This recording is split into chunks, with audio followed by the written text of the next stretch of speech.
आते हैं, उन्होंने भगवान को मालिक माना है और अपने को सेवक, और अपना नाम भी दास रूप में ही रखवा लिया। सेवक बन गए, दास बन गए। ऐसे बहुत बदे युग में संत महात्मा मिलेंगे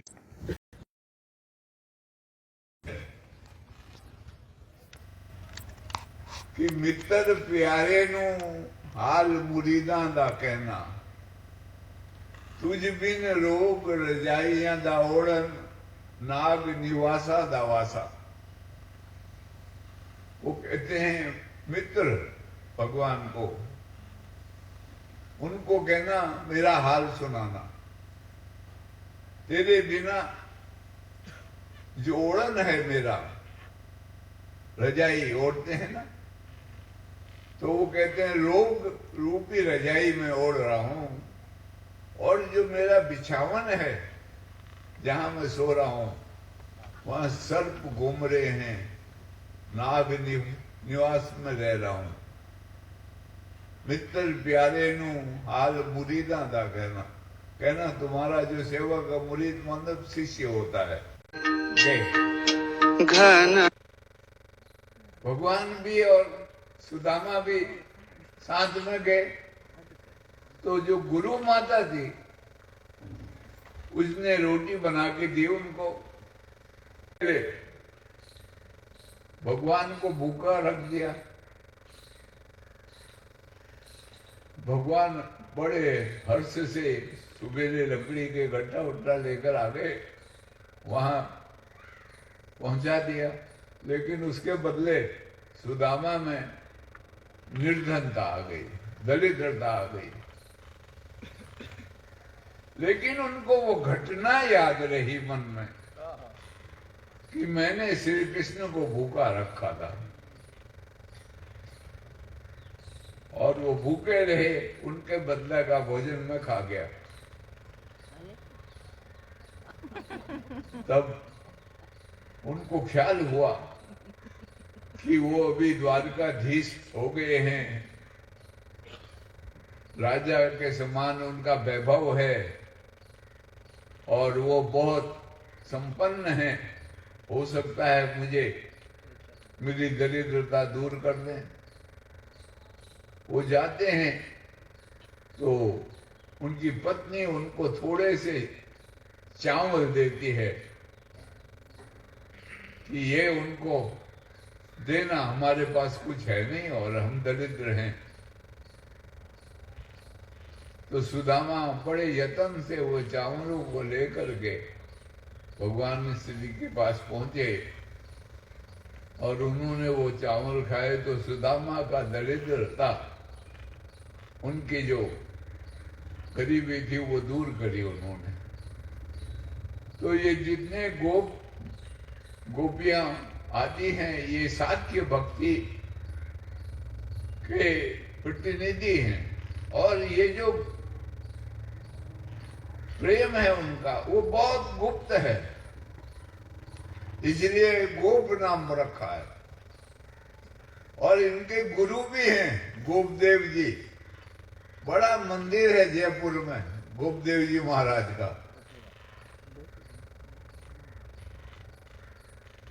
तो अभी भी वृंदावन में एक एकादशी आती है, उस दिन बांके बिहारी का जो मंदिर है सुबह ही खुलता है 5 बजे, नहीं तो 9 बजे खुलता है वो हमेशा। और वो जो ब्रिजवासी हैं वहां भगवान के प्रति जिनका अंदर भाव होता है, वो रात को आ जाते हैं, पहले दिन शाम को माला लेकर, और सुबह जब मंदिर खुलता है बहुत भीड़ होती है, तो वो कृष्ण को माला नहीं पहनाएंगे, बिहारी जी को माला, उसको दिखाएंगे, ये देख तेरी माला है, और वो खुद पहन लेते। ऐसा रिवाज है वहां अभी भी। तो वो क्या है, उनका वो साक्ष्य भाव प्रदर्शित करते हैं, वो दिखाते हैं हम भगवान के मित्र हैं। और मित्र बड़ी कीमती वस्तु है। ज्ञान का जब उदय होता है तो उसके लक्षण प्रकट होते हैं। जिसमें भी ज्ञान उदय होता है उसमें लक्षण प्रकट होते हैं। उसमें दूसरा लक्षण मैत्री भाव आता है। आत्मवत देखता है, वो सबको अपना ही रूप मानता है, मैं ही हूं, ऐसा उसकी जानकारी प्राप्त होती है। वो मित्र भाव कहलाता है। बहुत कीमती भाव है वो, इसलिए मित्र को बहुत महत्व दिया जाता है। भगवान का भगवत प्रेम प्राप्त करने के लिए ये तीसरा भाव है, मैत्री भाव होता है। चौथा भाव है, इसको वात्सल्य भाव कहते हैं। उसमें भगवान बच्चे हैं, लड़के हैं, छोटे हैं, और यशोदा माता, देवकी आदि उनकी माताएं, नंद बाबा जिनका इतना वर्णन आया है, आदि आदि सब उनसे बड़ा स्नेह रखती हैं, वात्सल्य रखती हैं।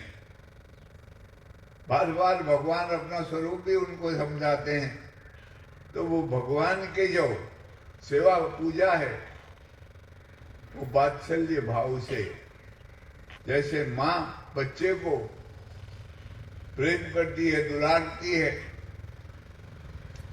और उसको गले लगा के रहती है। जरा सी भी कोई कष्ट हो जाए तो बहुत दुखी होती है, उसको कभी कष्ट नहीं होने देती है, खुद बड़ा ही कष्ट झेल लेती है।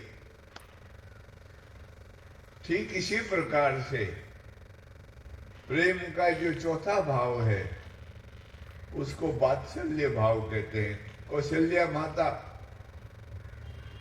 बड़ी लंबी चौड़ी कहानी है। जब मनु शत्रुपा ने तप किया था और भगवान प्रसन्न हुए थे, उनके सामने प्रकट हुए, वर मांगो बोला, तब उन्होंने कहा पुत्र चाहिए आप जैसा, आपके रूप में। तब भगवान ने कहा अभी तो आप वृद्ध हो गए हो, राजपाट छोड़ के आ गए, तब क्या है, अगले जन्म में आऊंगा मैं। तो कौशल्या माता उस वक्त शत्रुपा थी वो, और ये मनु महाराज थे। तो उनसे पूछा तुमको कुछ चाहिए? तो बोला नहीं, जो भूप ने मांगा है वो बिल्कुल ठीक मांगा है, वो मुझे स्वीकार है, लेकिन मुझ पर एक कृपा करना, मैं आपको पहचान जाऊं। जब आप मेरे घर आओ, मेरे कोख से प्रकट हो, तो मुझे अपनी पहचान देना जरूर, मैं पहचान लूं आपको और भगवान समझ के आपकी सेवा करूं। वो राजा दशरथ नहीं मान सके, उनको, वो भगवान को इसलिए नहीं पहचान सके। वो अगर पहचान जाते तो कभी भी जंगल को नहीं भेजते। वो जो प्राण है, रघुकुल रीत सदा चली आई, प्राण जाए पर वचन न जाए। वो वचन का क्या करते? भगवान को अगर जंगल भेजना है तो वचन किस काम का? सारे कुछ वचन आदि सब कुछ प्रण भगवत प्राप्ति के लिए होते हैं, उनको बाहर निकालने के लिए नहीं। तो कौशल्या माता उनको जानती थी, तो इसलिए ये चौथा प्रेम भाव जो प्रकट होता है उसको वात्सल्य भाव कहते हैं। और आखिरी जो भाव है, ये हमारी संस्कृति का हिसाब बता रहा हूं मैं। ये आखिरी जो भाव है उसको मधुर भाव कहते हैं, मधुरा द्वैत। उसमें भगवान पति हैं और हम उनकी पत्नियां हैं। ये रुक्मणी आदि सब भगवान की जो प्रेमिका राधा आदि हैं, ये वो सब मधुर भाव के प्रतिनिधि हैं, प्रतीक हैं। वो मधुर भाव है, ऐसी मान्यता है। जब किसी का प्रेम इस प्रकार से भगवान के प्रति होता है तो वो न्योछावर हो जाता है, समर्पित हो जाता है पूर्ण रूप से। और जो समर्पित हो जाता है उसका शरीर भाव खो जाता है। तो प्रेम के साथ इतना घुल मिल जाता है। ये जितने भी कहानियां आप सुनते हो, लैला मजनू की, सीरी फरहाद की, रोमियो जूलियट की, आदि आदि कई कहानियां मनीषियों ने लिखी हैं, वो सब मधुराद्वैत के स्वरूप का वर्णन है। असल में मैं माउंट आबू में बिमला ताई के शिविर में गया हुआ था। बहुत साल हो गए, लगभग 50 साल हो गए। तो वहां बिमला ताई से थोड़ी देर के लिए चर्चा हुई थी। तो वो बता रही थी, मैं किसी महात्मा के दर्शनार्थ उनके पास गई। वहां और 3-4 संत बैठे हुए थे, 4-5 सन्यासी थे सारे ही, और वो एक पुस्तक पढ़ रहे थे। वो पुस्तक लैला मजनू की थी। वो बता रही थी, मुझे बड़ी हैरानी हुई। ये संत हैं, बड़ा नाम है इनका, लोग बहुत मानते हैं इनको, और ये लैला मजनू की पुस्तक पढ़ रहे। मैंने उनसे पूछा बातों में, महाराज जी आप ये पुस्तक, बोला काश हमारे अंदर ये भाव प्रकट हो जाता, राधा की तरह, मजनू की तरह, लैला की तरह हमारे अंदर इतना प्रेम प्रवाहित हो जाता कि भगवान के अलावा हमको कोई नजर ही नहीं आता।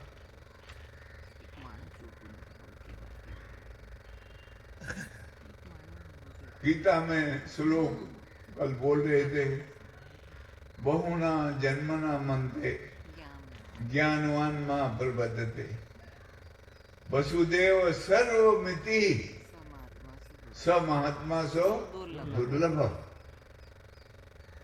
अनेक जन्मों के बाद कहते हैं ज्ञानी जन मुझे जान पाते हैं। अब हमारी क्या तुलना होगी जब ज्ञानी जन अनेक जन्म में जान पाते हैं, तो आम साधारण आदमी का क्या हाल होगा। समझा रहे हैं कि जो भगवतमय संसार को जाने, ऐसा महात्मा मिलना बहुत ही दुर्लभ है। सब महात्मा से दुर्लभ है। भगवान तो मिले हुए हैं सबको, लेकिन हमारे अंदर भाव नहीं जगता है उनको प्राप्त करने का, उसको जानने का। जो भी भाव प्राप्त होते हैं उस संसार की वस्तुओं को प्राप्त करने के लिए जगते हैं, उसी के लिए हमारी मेहनत होती है, दौड़ भाग होती है, और जन्म से मृत्यु तक 50, 60, 70, 80, 90, 100 साल उसी में खर्च होते हैं, और एक जन्म नहीं अनेक जन्म उसमें लग जाते हैं।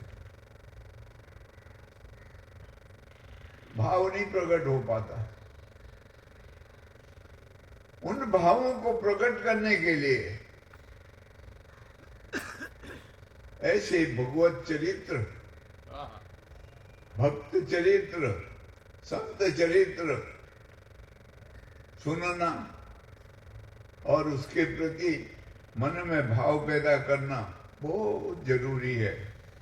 तभी जीवन को एक नई दिशा मिल सकती है, नहीं तो ऐसे ही चले जाते हैं अनेक जन्म, कुछ नहीं मिलेगा संसार में। आखिर में शमशान में फूक के समाप्त हो जाएंगे। लेकिन धन्य हैं वो लोग, उनको शीश नवाते हैं, बार बार प्रणाम करते हैं, जिन्होंने अपने जीवन में इस प्रकार के भाव प्रकट किए हैं और उस भगवत तत्व को जाना है। ये 5 भाव भारत की संस्कृति के हैं, हमारी संस्कृति के हैं। इसमें मधुरा अद्वैत भाव श्रेष्ठ माना जाता है, क्योंकि ऐसा मानते हैं जो स्त्री होती है वो दोस्त यार मित्र भी होती है, और घर में हंसी मजाक भी करती है, और माता की तरह स्नेह करके पालन पोषण भी करती है, और अपने पति का अपना मालिक समझ के उसकी सेवा भी करती है और उससे प्रेम भी करती है। लेकिन सूफी मत में एक और आगे की कड़ी है। यहाँ ये मधुरा अद्वैत में भगवान पति हैं और उसके जो सेवक हैं वो पत्नी हैं। उनका रूप स्त्री का होता है। एक संप्रदाय चलता है, यहाँ भी है वो डाकोर में, उसका नाम है सखी संप्रदाय। कभी सुना होगा, पेपर में पढ़ा होगा, टीवी में भी आया था। लखनऊ में एक आईजी थे आपके पुलिस के, इंस्पेक्टर जनरल आईजी, वो सब छोड़ छाड़ के उन्होंने कान में बुंदे पहन लिए, गले में माला डाल ली और धोती पहन के नाचने लगे। नौकरी नाकरी सब छोड़ दी और वो कहते हैं मैं भगवान की सखी हूं, भगवान मेरे पति हैं, मैं उनकी पत्नी हूं। ऐसा भाव उनके अंदर प्रकट हुआ। वैसे जो खोज करते हैं, योग के गहराई में उतरते हैं, वो ऐसा कहते हैं प्रत्येक का जो चित्त है वो स्त्रीण है।